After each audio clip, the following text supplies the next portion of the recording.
Okay, well, believe it or not, we are on episode 3 of the series Site Selectors Are People Too. My name is Devin Hillsdon-Smith. We're going to start this off with a little bit of a teaser, a little bit of a pivot to this podcast that I think everybody's going to be pretty interested in hearing about.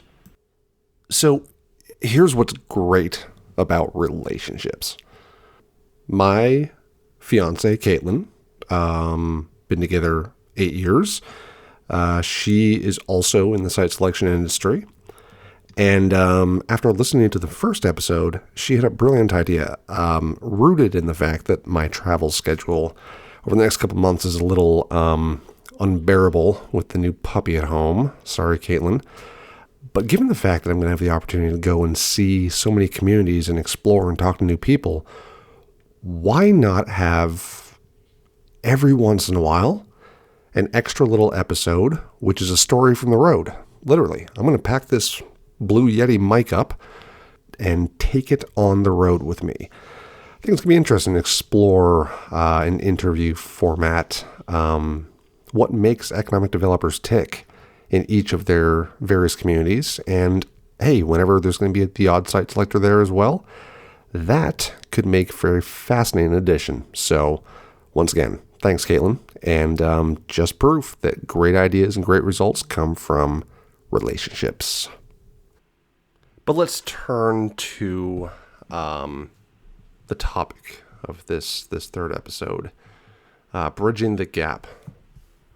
Bridging the gap. I keep referring to this relationship as being two sides of the same coin, right? But when one side of a coin can't see the other side, that creates this psychological divide that, when not properly managed, becomes detrimental. It creates tension. And this is true in any walk of life, right? But even more so when what we're talking about is something as difficult and intense as corporate site selection and economic development. So in the first episode and the second episode, we set the stage, right? We talked about the profession at large. Most of my listeners exist and operate within this profession, so that all should have made a lot of sense.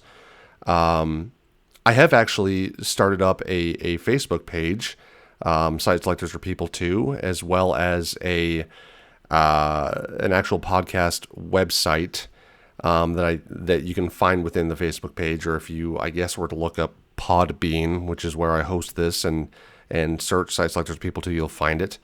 That's where you're able to get a hold of me, right? I've heard from a number of folks already, just by way of my relationships, that, yeah, Devin, we get it. In the first episode, first of all, we didn't hear your birds, right? We didn't hear your birds. Your second episode, you talked about how there was some sort of, loud rain, storm, apocalyptic noise outside. We didn't hear that either. So, I'm still trying to figure out what all you all can hear, right? But the first episode was a bit of a primer. Second one, we dug into what it's like for the individuals on either side of the coin as they're going about their daily work and trying to produce the results that are required of them. In this one, we're going to explore the disparities that are created just by nature of the work that we do. So we're going to dig into some of the conflict, and we're going to talk about how we address those disparities as well. So the first section of this episode, we're going to identify these disparities. First of all, I keep talking about how it's all about data and information. There is an asymmetry around information in this profession. Site selectors, we often have access to extensive databases. We rely on market reports, industry insights, information that we're receiving from our firms internally, as well as consistently striving to stay on top of market news, location-based news, but we're very focused on these databases and these sources, right? It's a little sterile. It's a little bit sterile because we're looking at it from a desktop analysis perspective. On the other side, economic developers, let's be real, and I experienced this, you likely struggle to match this level of information. It's weird to think about that somebody sitting in an office on the other side of the country may have more insights into the data about your community than you do. Plain and simple. But that's typically the quantitative information, the quantities, the labor rates, the miles of interstate highways and exits, and it's desktop analysis worthy.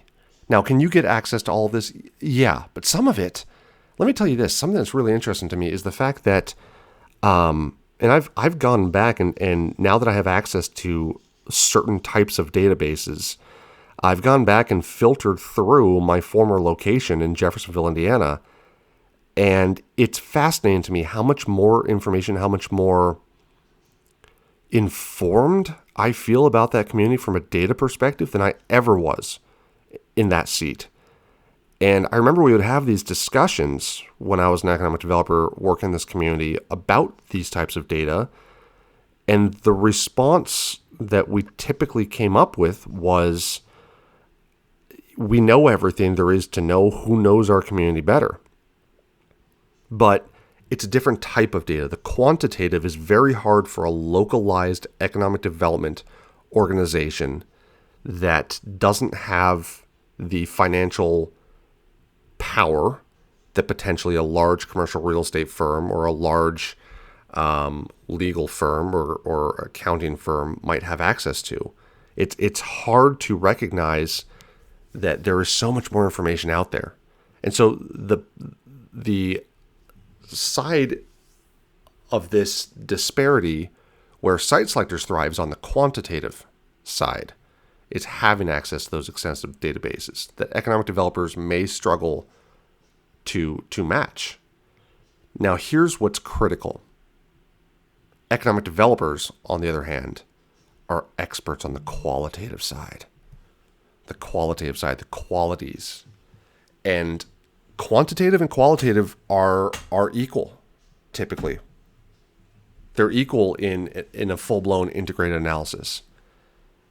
Economic developers rely on local knowledge, relationships. They know what's going on day to day, minute to minute. They are able to better have their finger on the pulse of the community, which is something that site selectors in our ivory towers, that we are not privy to, right? And so we shouldn't see it as though site selectors have better access to information and economic developers have lesser access to information. It's simply that site selectors have better access to a certain type of information and economic developers have access to another type of information. And that's why, even though you have this asymmetry in information between the two sides of the coin, that's why it's so important that the relationships are there, folks. Because to be able to put together a true integrated analysis as to whether or not the widget factory belongs in X community, you can't rely on just quantitative, you can't just rely on qualitative. You have to marry the two up, and you have to look at everything from a full picture perspective. And so that requires that site selectors be fantastic at their profession, at their craft, have access to really solid information from a quantitative perspective, and it requires that economic developers are able to communicate. Economic developers need to be able to understand, mine, analyze, and present their qualitative side of things properly to site selectors so that the overall picture is painted properly for those clients. Now, I'm hesitating here because there's the other side of things, and this is where the asymmetry really comes to bear. I just described that as information all flowing in the direction from data sources or economic developers to site selectors to create these models. Well, guess what? Economic developers are never going to be privy to those models. Plain and simple. So what I'm exploring here, kind of just stream of consciousness, is, again, this isn't solely a decision whether or not that client should be in that community. It's also a decision whether or not that community should go after that company. And when the information is typically only flowing one way, that right there poses a massive problem. How is it that a community can properly vet whether or not their market, whether or not certain industry trends, supply chain trends, environmental impact trends associated with the type of industry that the company operates within, how can that community vet whether or not it's a good fit? I think that's going to have to be a topic for a whole other episode of this podcast, but you can see right there, right? If the relationship between the site selector and the economic developer is strong, and they understand the pressures that each one is under, you start to find maybe you can close that gap a bit. But typically, because of confidentiality and everything we've talked about, we find ourselves in a position where, I guess site selectors and the companies themselves are privy to a much better set of overall data than communities are. I don't know how that's addressed yet. So that's information asymmetry. The other disparity that we run into would be priorities and timelines. So site selectors, we are driven day in and day out by client demands. A client doesn't have time to mess around with, somebody at that local economic development office was out that day, and therefore we can't get the information in time for your quarterly board meeting. Client demands are what drive the speed of this entire process, right? They have their own concerns and market forces that they have to operate within, and we become a derivative snowball rolling down the hill, trying to feed that information up to them. That information relates to speed of doing business, cost savings, incentives are a part of that, the ability to truly access their supply chains. And so the priorities and the timelines are driven typically by client demands. And that leads into sometimes, which I would consider a bit of a problem, the prioritization of short-term wins over long-term community impacts. Because if a client needs to be able to show to their board, so say an SVP level group that are working with the site selector need to be able to show to their board that the upfront capital outlay is going to be lower in these communities versus these communities. And by the way, over the next 10 years, this is what it's going to look like from an ongoing OpEx, discounted cash flow model perspective. They've still invested and they've hired individuals in this community. And those impacts go so much farther out than typically what corporations are looking at, right? What Wall Street wants them to look at, what accounting firms are telling them they need to focus on. Now, on the other side of the table, when it comes to priorities and timelines, for economic developers, we did, in my last, two roles that I worked within in economic development, and you all should as well, there should be a focus on sustainable growth and community well-being.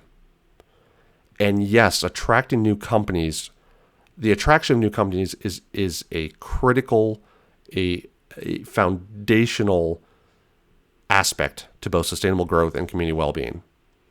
But there's so much more you have to consider as well. Like I said in a previous episode, attraction is just one side of economic development.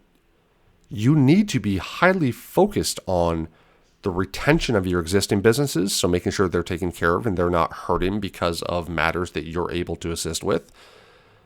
You also need to be focused on overall community well-being that comes by way of expansion efforts, right? You want your local companies to expand. that is one of the absolute best ways that you can grow your local economy and your regional economies for the retention of and expansion of existing businesses. But sustainable growth and community well-being, those go so far beyond just the numbers and the discounted cash flow models and the OPEX and the CAPEX that an attraction or an expansion or retention project is putting in front of you. It also comes down to making sure the infrastructure is there, that the ecosystem, folks, that the ecosystem is in place so that this brand new company coming to town or the expansion of an existing company does not overly tax your existing resources.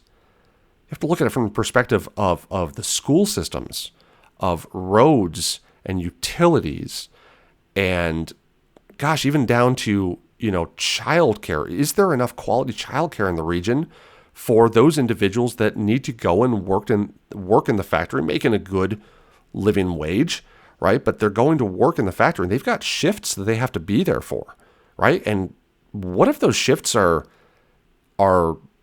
taking up the entire day? What if you're on first or second shift and there is a disparity again between when maybe the schools are able to look after your children and help them grow versus when the schools are shut down for the day and your kiddos still need somewhere that they could be taken care of.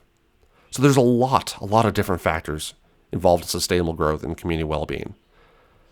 And kind of sort of related to what I said about site selectors, about prioritizing short-term wins over long-term community impact. Listen, I've been there. Economic developers, you get judged on the headlines sometimes. A lot of the times. Is that right? No.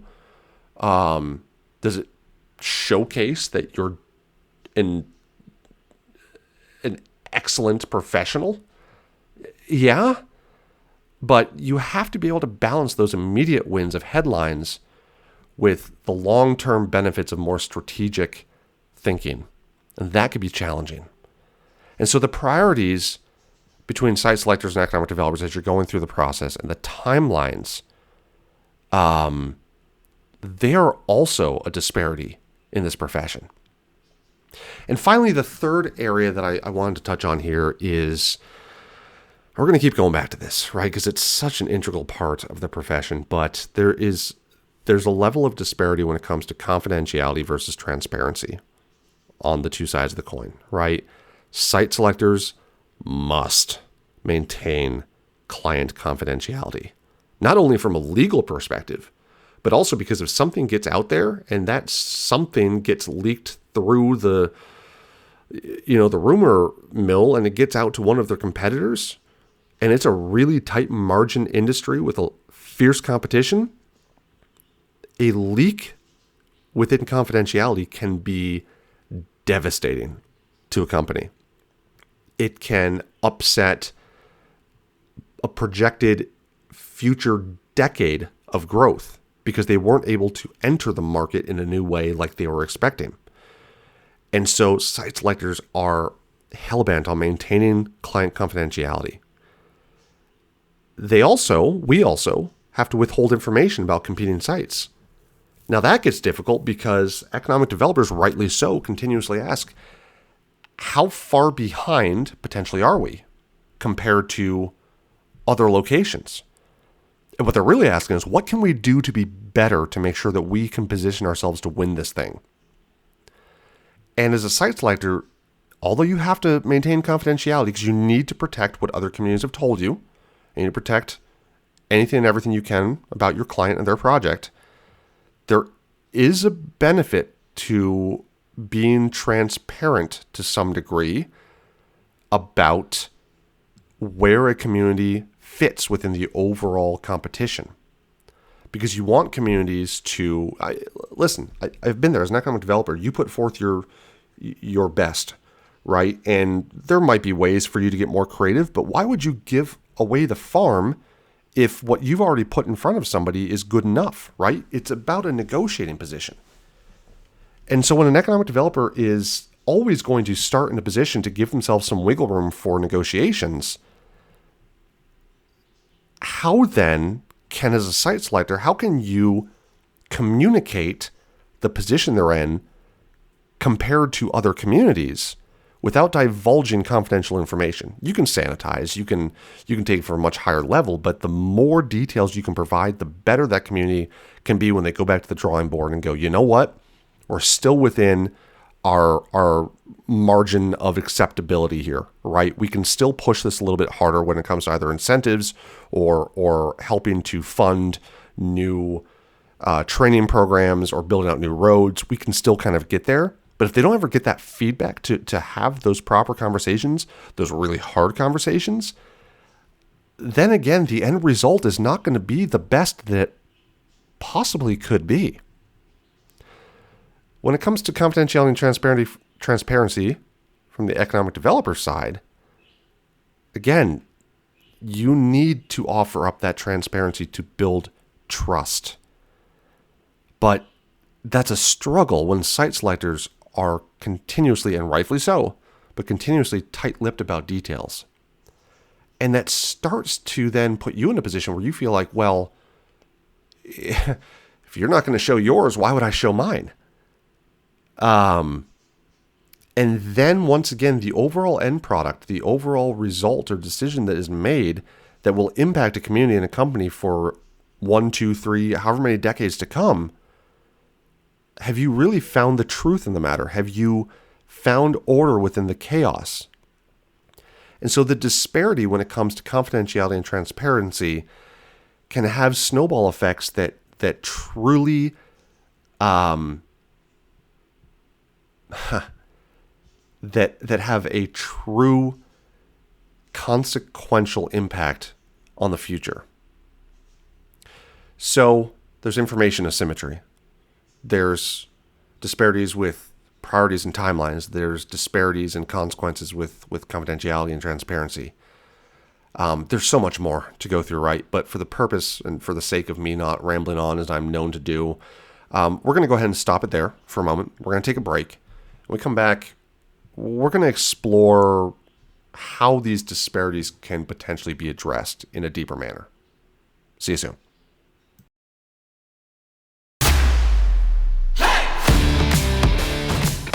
So we're back, and we're going to go ahead and do our best to tackle at a high level how we address some of these disparities. We're going to go through communication strategies, data sharing and access, and aligning, in a broader sense of the term, incentives, right? So let's start off with what I think is the most fundamental way to address disparities, which is the communication strategy.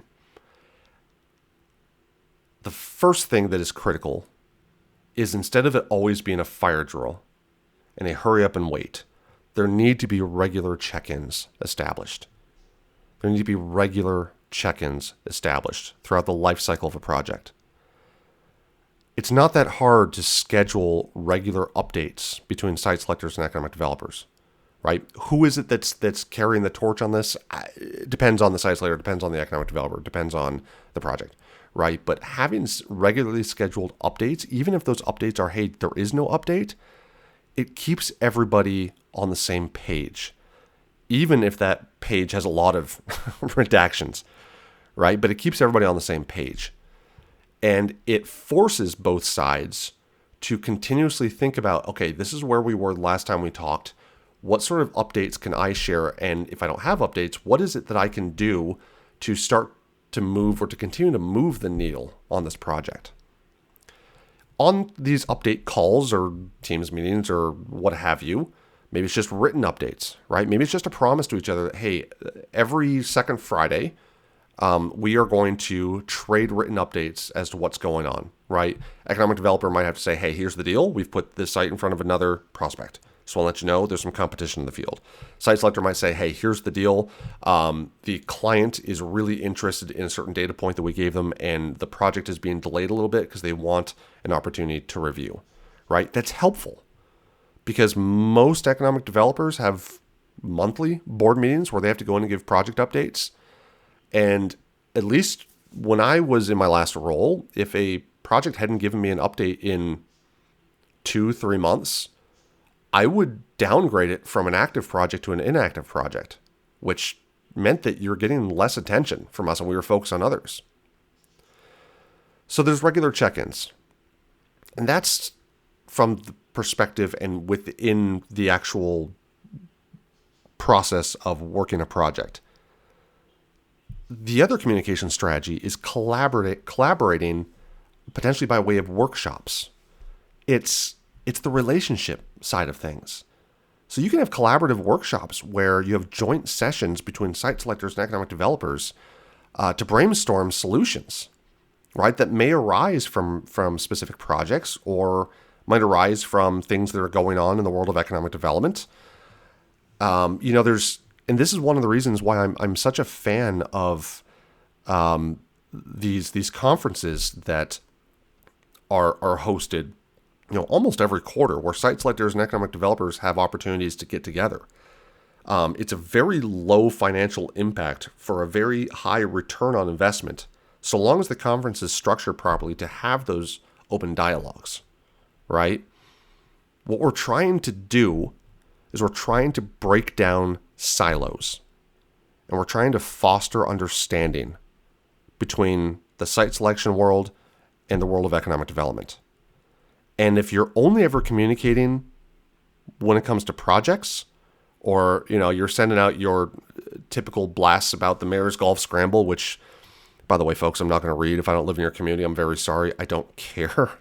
It's a big deal, right, for your community. But we'll talk about proper email and communication strategies maybe in another podcast. But for the sake of this one, if you're only communicating in those ways and in those isolated kind of fire drills, how do you ever create a better relationship that is going to result in better impacts and decisions at the end of the day? So one other thing, and I've hinted at this, how I offer postmortem reports and how I do my best to take phone calls and go into communities whenever I can. I'm unique in the sense that I do prioritize that interaction, that relationship. I'm not saying that others don't, right? It's just that I'm so new to this that I'm not yet fully inundated by just the onslaught of communications. And I think as we continue with this podcast and I continue to get more and more busy, it's going to be interesting for us to continue to explore that theme. My purported devotion to always being available versus when I get so busy and I'm not able to focus on that anymore. It's going to be interesting to see how that evolves, right? And either in the comments that you provide, on the website or on the Facebook page, or just, pick up the phone and call me or send me an email. Folks, those of you that know me know I don't take myself very seriously, right? It's hard to take yourself seriously when you have a face for podcasting, right? But you are never going to offend me by sending me an email and saying, hey, here's the deal. You remember a couple of years ago when you were so focused on doing better by connecting the two sides? Well, guess what? You suck at this point. You're not going to offend me. You're going to make me realize. You're going to make me realize that maybe I've slipped or that I need to reevaluate strategies for communication. So anyways, that's the first part of addressing disparities, communication strategies. Related, but separate, is a second area, data sharing and access. Economic developers, back to the disparities on information, you need to find cost-effective ways to invest in data analytics tools, because you're doing yourselves no favors by not understanding how to put together a discounted cash flow analysis, or how to analyze the numbers behind supply chain shifts, or how to analyze the impacts of potential additional unionization efforts in your community, right? Take some time. And I think something I'm going to do here is I'm going to try to find a way to put out a resource for some really good sources that you can get into. But take some time, spend some money, potentially instead of, and I'm very sorry to my friends that are publishers, but maybe instead of spending a couple $1,000 on an ad in a print publication, maybe you take that money, you invest in some data analytics tools. That way, you're able to narrow the gap on the quantitative side between what the site selectors know about you or think that they know about you and what you know about yourselves. From a localized perspective, you have a really fantastic resource. And I highly recommend that you find ways to, in a meaningful manner, collaborate with your universities and research institutions that have their roots in your community, but also have that firepower and those skill sets to analyze what's going on from a different perspective. Now, site selectors, when it comes to data sharing and access, again, confidentiality is key, right? But you can still share aggregated insights without compromising client confidentiality. And I know that takes time, but I've focused on doing this, and I learn a lot about myself and about my process by going through this procedure, either during the life cycle of the project or after, and trying to figure out where I could have done things better. And guess what? When I can aggregate my insights and my findings, typically at that point, I could share it out with the communities that competed. So that then helps them to get better at doing what they need to do for the next projects that you're going to be looking at their communities for. It's a win-win. Again, it's a win-win. And site selectors, we also need to probably focus in on advocating for open data policies. Not only internally with our clients, but also with economic developers. Because we're in a really good position to use our voices and our bully pulpits, if you will, to push that advocacy effort. Open data policies being aggregation through research institutions, universities, being our one-to-one communications with communities that competed for projects, talking to our clients, and trying to help them understand why it's so critical, as so long as we don't violate any confidentiality matters, but maybe open up the door for some additional communication. We're in a really good position because then we're gatekeepers between the two sides. So data share and access, very short topic there, but economic developers, invest in some data analytics tools, utilize your universities and your research institutions. Site selectors, let's find better ways to share aggregated insights, right? And let's advocate. Let's go ahead and advocate for open data policies to the extent that we can. The third main topic here in addressing disparities is going to be on that aligning incentives topic. And I said incentives from a broader perspective because I'm not just talking about tax credits and grants, right? I'm talking about incentives, both dollar level incentives as well as kind of subjective level incentives. So, how is it that economic developers are able to take care of a client once they come to town and ensure that they have the level of attention that's necessary for them to be successful? But two different areas I want to focus in on for this addressing disparities topic, bridging this gap, right? Number one is incentive structures. Economic developers, typically at the state level, also at the local level, you have your go-to toolkits. And so when a site selector comes to you with a project that represents, we're going to make up some numbers here, $200 million of investment, 500 jobs paying $32 an hour in a manufacturing intensive industry that just so happens to be targeted right for that state or locality, you're going to run it through your cost benefit analysis to determine what your return on investment is going to be. And you're going to look at your existing toolkit. You're going to look at your job creation tax credits. You're going to look at your capital investment tax credits. You're going to look at your training grants.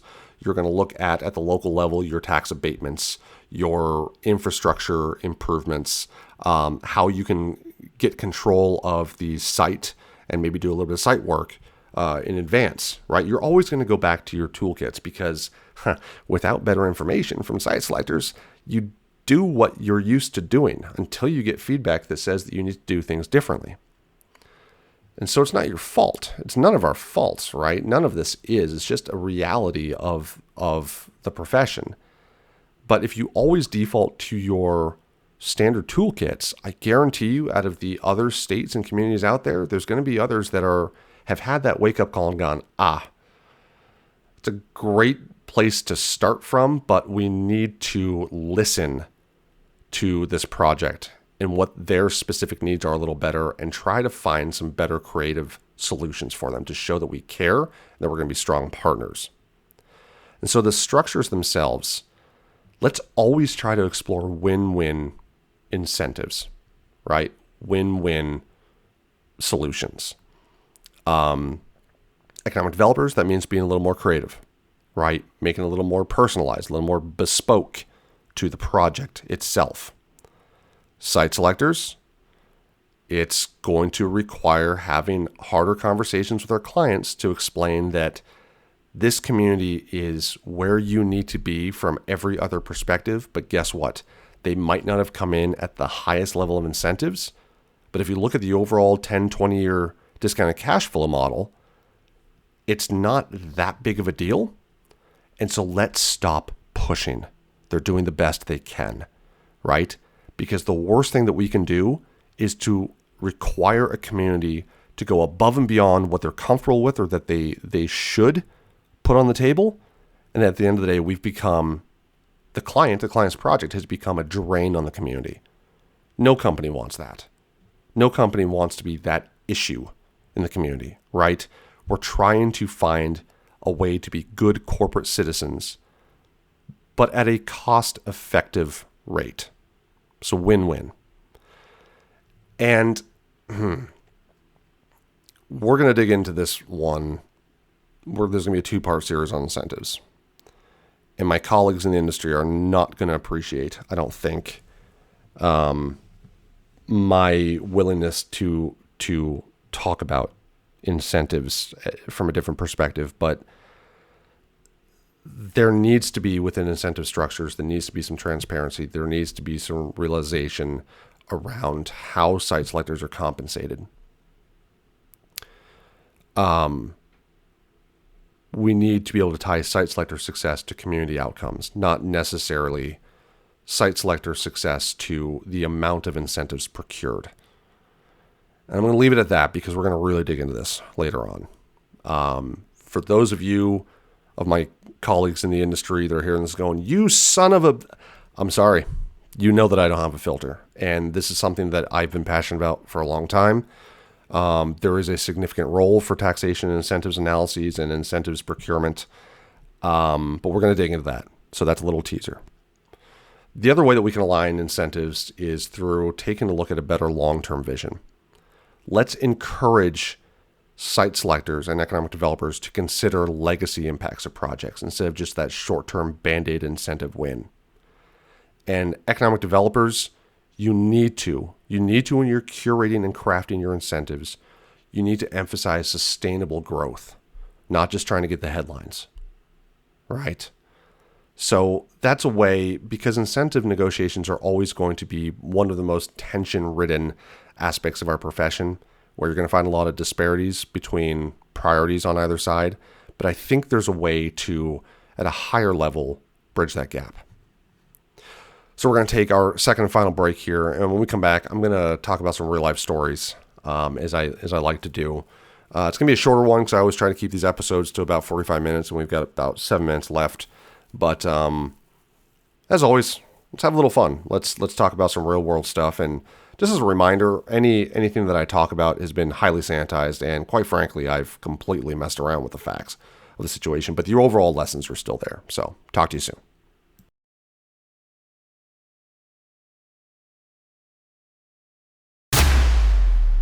Okay, we're back. So in the interest of time, we're going to tell one success story about overcoming disparities, and we're going to talk about one story. We're going to share one story where continuing to rely on the siloed approach and not trying to bridge the gap resulted in some really bad results. So first one was a success story. And because it was a success story, I don't mind actually sharing who it was that I was dealing with, and I don't think they would mind either. When I was at my local development authority, we had the opportunity to revitalize the rail system, the short line rail system within the park itself, so that we could bring in a whole different diversified set of industry. as compared to what we had already brought in over the past decade, 15 years. And so the nice thing here was that I randomly got a cold call, from a gentleman by the name of Garrett, who worked for a firm called Omnitrax, a short line holding company of railroads based out of Denver, Colorado. Fantastic firm. They own and operate, I think, as of today, 25 short line railroads, typically embedded within industrial parks and ports around the country, and in Canada. And they had been doing their own desktop research and had some interest in talking to us. So I don't know, for those of you that have never been through the formation of a new railroad, I'm just going to put it bluntly, it is difficult. It is difficult. There are so many considerations that have to be put in place, especially when you have a situation like we did, where we as the development authority owned all of the land that had not yet been sold, and we also owned the railroad assets. But for a proper short line to operate, they really needed to be able to own those assets themselves on our land. And so we recognized very quickly, because Omnitrax also has an industrial development affiliate, Bro Real Estate, we at the Development Authority recognized very quickly that this was something we needed to find a way to get to yes on. And listen, we talked before about how disparities can present themselves by way of information asymmetry, priorities, timelines, confidentiality, transparency. We faced all of that in our negotiations. We all knew that we wanted to get to a yes, but how were we going to get there?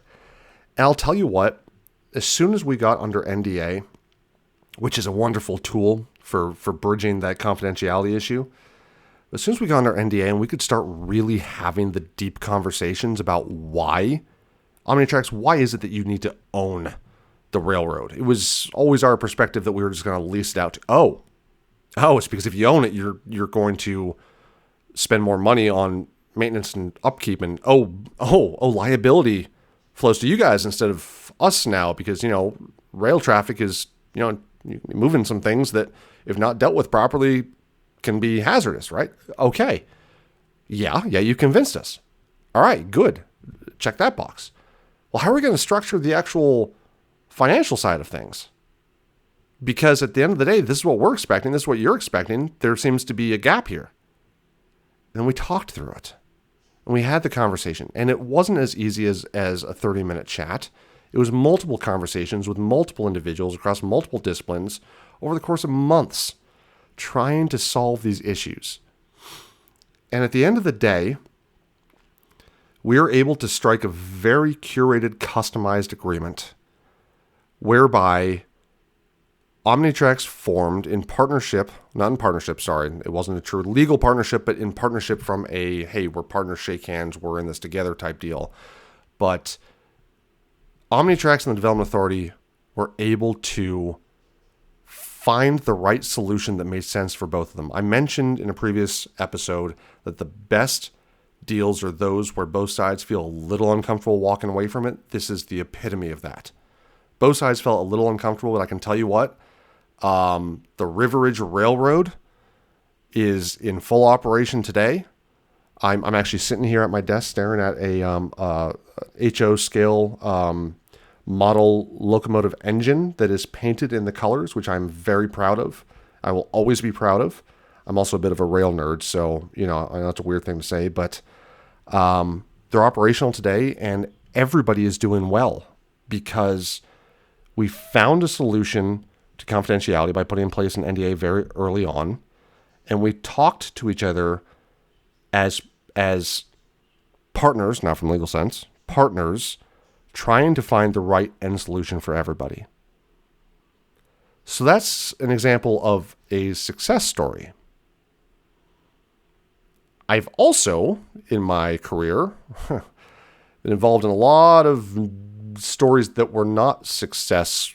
The results were not successful, right? Especially back when I was the regulatory ombudsman for the state of Indiana. And The story I'm going to share briefly here is this was pre-mega project days, right? These days, most economic developers see billion-dollar plus projects come across their desks, right? On a monthly basis. There's just a lot of capital out there, and there's a lot of supply chain shifts.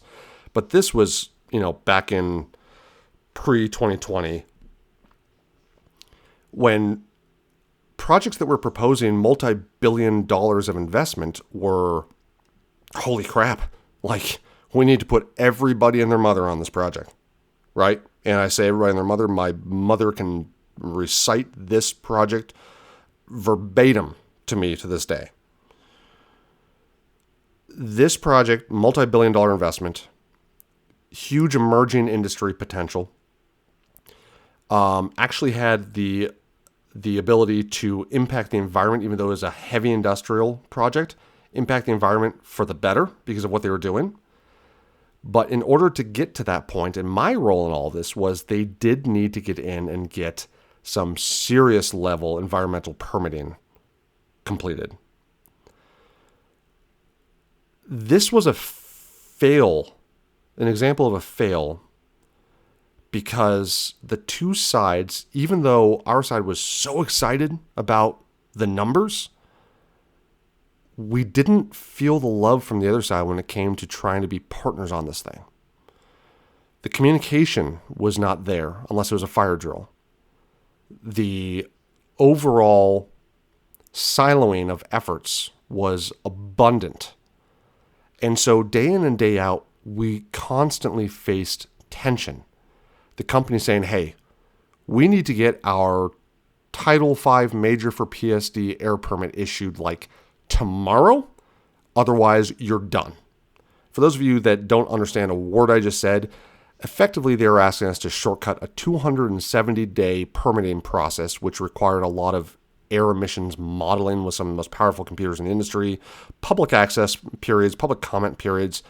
They thought that because they had the governor's cell phone number, that they could just skip everything. First of all, that should have been a red flag. The fact that they didn't want to, or they didn't think that they needed to comply with environmental permitting. And so the interactions between the state and this company were terrible at best.